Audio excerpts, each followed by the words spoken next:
Chandru best of best ಕಿಚನಲ್ಲಿ ಬಂದಿದ್ದೀವಿ. ನಮ್ಮ ಹೋಟ್ಲಲ್ಲಿ ಒಂದು 4 kg ಪೆಪ್ಪರ್ ಚಿಕನ್ ಹೆಂಗೆ ಮಾಡೋದು ಅಂತ ನೋಡಿ ಬೇಗ ಕಲೀರಿ. ಬನ್ನಿ ಒಲೆ ಹಚ್ಚೋಣ. ಈಗ ಪೆಪ್ಪರ್ ಚಿಕನ್ ಮಾಡೋದಕ್ಕೆ ಒಂದು 50 ಗ್ರಾಮ್ ಎಣ್ಣೆ ಹಚ್ತೀವಿ. ಈಗ ಇದಕ್ಕೆ ಪೆಪ್ಪರ್ ಚಿಕನ್ಗೆ ಕರಿಬೇವು, ಒಂದು 20 ಹಸಿಮೆಣಸಿನ್ಕಾಯಿ ಆಯಿತು. ಇದಾದ್ಮೇಲಿಂದ ಈರುಳ್ಳಿ, ಒಂದೂವರೆ ಈರುಳ್ಳಿನ ಚೆನ್ನಾಗಿ ಎಣ್ಣೆಲೆ ಫ್ರೈ ಆಗ್ತಾ ಇರಬೇಕು. ಏನೋ ದೊಡ್ಡದಾಗಿ ಮನೆ ಒಂದು ಫಂಕ್ಷನ್ ಒಂದು ಪೆಪ್ಪರ್ ಚಿಕನ್ ಮಾಡಬೇಕು ಅಂದರೆ ಕಷ್ಟ ಅಂದ್ಕೊಳ್ತೀರಾ, ಯಾವುದು ಕಷ್ಟ ಇಲ್ಲ. ಈ ಥರ ಚೆನ್ನಾಗಿ ಆಯಿಲಲ್ಲಿ ಹುರ್ಕೋಬೇಕು, ಚೆನ್ನಾಗಿ ಫ್ರೈ ಮಾಡ್ಕೊತಾ ಇರಬೇಕು. ಫ್ರೈ ಆದಮೇಲೆ ಗೊತ್ತಲ್ಲ ಬಾರ್ಸ್ ತಿಂತಾ ಇರ್ಬೋದು.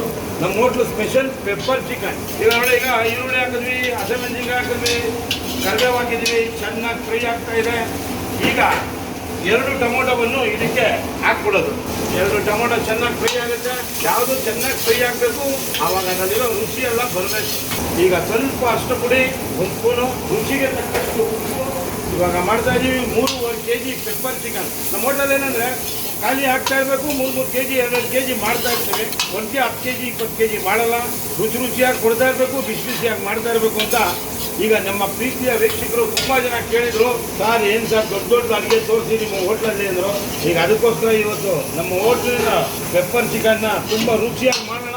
ಖುಷಿಯಾಗಿ ಈಗ ಅರಿಶಿನ, ಉಪ್ಪು, ಟೊಮೊಟೊ ಎಲ್ಲ ಹಾಕಿದ್ವಿ. ಈಗ ಸ್ವಲ್ಪ ಶುಂಠಿ ಬೆಳ್ಳುಳ್ಳಿ ಇದು ಸ್ವಲ್ಪ ಚೆನ್ನಾಗಿ ಹುರ್ಕೋಬೇಕು. ಯಾವುದೇ ಕಾರಣಕ್ಕೆ ತಳ ಅಂಟಬಾರ್ದು. ಈಗ ಪೆಪ್ಪರ್ ಚಿಕನ್ ಅಂತ ಮಾಡ್ತಾ ಇದ್ದೀವಲ್ಲ, ಅದಕ್ಕೆ ಒಂದು ಸ್ವಲ್ಪ ಪೆಪ್ಪರ್ ಈಗ ಹಾಕೋಬೇಕು, ಆಮೇಲೆ ಒಂದು ಸ್ವಲ್ಪ ಪೆಪ್ಪರ್ ಹಾಕೋಬೇಕು. ಅದಾದ್ಮೇಲೆ ನಮ್ಮ ಇದರ ಚಿಕನ್ನು, ಆಮೇಲೆ ಸ್ವಲ್ಪ ಸೋಯಾ ಸಾಸ್ ತಿರುಗಿಸ್ಕೊಳೋದೆ. 15 ನಿಮಿಷ ಆದಮೇಲೆ ಮನೇಲಿ ಮಾಡ್ಕೊಂಡು ಖುಷಿಯಾಗಿ ಪೆಪ್ಪರ್ ಚಿಕನ್ ನೋಡಿ ಎಷ್ಟು ಈಸಿ ಅಲ್ವಾ. ಏನು ಜಾಸ್ತಿ ಮೆಡಿಸಿನ್ ಇಲ್ಲ, ಏನಿಲ್ಲ. ಈಗ ಹಾಕೊಳ್ಳೋದು, ಈಗ ಕಲಸಿ ಒಂದು 10 ನಿಮಿಷ ತಟ್ಟೆ ಮುಚ್ಚಿ ರುಚಿಯಾಗಿ ತಿನ್ನಿ. ನೋಡಿ ಇಷ್ಟೇ, ಏನು ಜಾಸ್ತಿ ಕಷ್ಟ ಇದೆಯಾ? ಏನಿಲ್ಲ ನೋಡಿ. ಉಪ್ಪು ಹಾಕಿದ್ವಿ, ಅರಿಶಿನ ಹಾಕಿದ್ವಿ, ಸೋಯಾ ಹಾಕಿದ್ವಿ, ಮೆಣಸಿನ್ಕಾಯಿ, ಶುಂಠಿ ಬೆಳ್ಳುಳ್ಳಿ ಪೇಸ್ಟ್, ಕರಿಬೇವು ಎಲ್ಲ ಆಯಿತು. ಒಂದು ರೌಂಡು ಈಗ ಮಾಡುವುದು. ಅದಾದಮೇಲೆ ತಟ್ಟೆ ಮುಚ್ಚುವುದು. ಒಂದು 10 ನಿಮಿಷ ಬಿಟ್ಟು ರುಚಿ ನೋಡೋದೆ. ಈ ಥರ ತಟ್ಟೆ ಮುಚ್ಚಿಕ್ಬಿಟ್ಟು ಒಂದು 10 ನಿಮಿಷ ಬೇಯಲಿ. ಅದಾದಮೇಲೆ ತಿರುಗಿಸೋಣ, ಬೇಗ ರುಚಿ ತೋರಿಸೋಣ. ಈಗ ನೋಡಿ ರೆಡಿಯಾಗಿದೆ. ಒಂದು ರೌಂಡು ಚೆನ್ನಾಗಿ ನೋಡಿ, ತಳ ಅಂಟಿಲ್ಲ, ಏನಿಲ್ಲ ನೋಡಿ, ಕಲರ್ ಹೆಂಗಿದೆ. ಈಗ ಏನು ಮಾಡೋದು ಅಂದರೆ ತಟ್ಟೆ ತೆಗೆಯೋದು.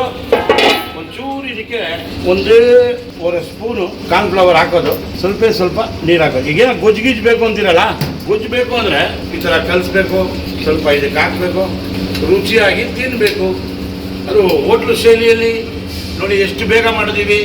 ಎಲ್ಲ ರೆಡಿಯಾಗಿ ಇಟ್ಕೋಬೇಕು, ಬೇಗ ಹಾಕೋಬೇಕು. ಈ ಥರ ಕಲಿಸಿ ಹುಯ್ದ್ಬಿಟ್ಟು ಬಾರ್ ಕೆಡುತ್ತಾ ಇದ್ರೆ ಅಂತ ಒನ್ ಮೋರ್ ಅಂತ ನೋಡಿ ಎಷ್ಟು ಈಸಿ.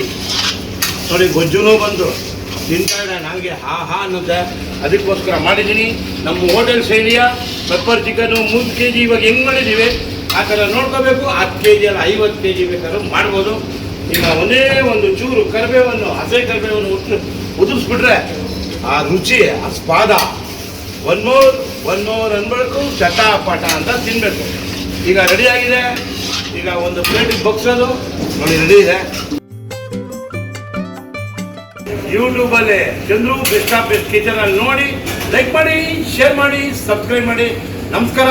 ಇನ್ನು ಮುಂದೆ ಒಳ್ಳೊಳ್ಳೆ ಮಟನ್ ಸಾರು ಹೆಂಗೆ ಮಾಡೋದು, 10 kg 50 kg ಎಲ್ಲ ತೋರಿಸೋಣ. ಚಿಕನ್ ಬಿರಿಯಾನಿ ಹೆಂಗೆ ಮಾಡೋದು ಎಲ್ಲ ಈಸಿಯಾಗಿರುತ್ತೆ, ನೋಡ್ಕೋಬೋದು. ಮನೇಲಿ ತುಂಬ ಜನ ಕೇಳ್ತಾ ಇದ್ರಿ ಹೆಂಗೆ ಮಾಡೋದು, ಯಾವ ಥರ ಅಂತ ಕೇಳಿದ್ರೆ ನೋಡಿ, ಇಷ್ಟೇ ಈಸಿಯಾಗಿ ಮಾಡೋದು ಅಂತ ತೋರಿಸ್ಕೊಟ್ಟಿದ್ದೀನಿ. ಬೇಗ ಕಲೀರಿ. ಮನೆಗಳ ಫಂಕ್ಷನ್ ಆದಾಗ ನೀವೇ ಮಾಡ್ಕೊಬೋದು, ನೀವೇ ತಿನ್ಕೋಬೋದು. ಏನಂತೀರಾ?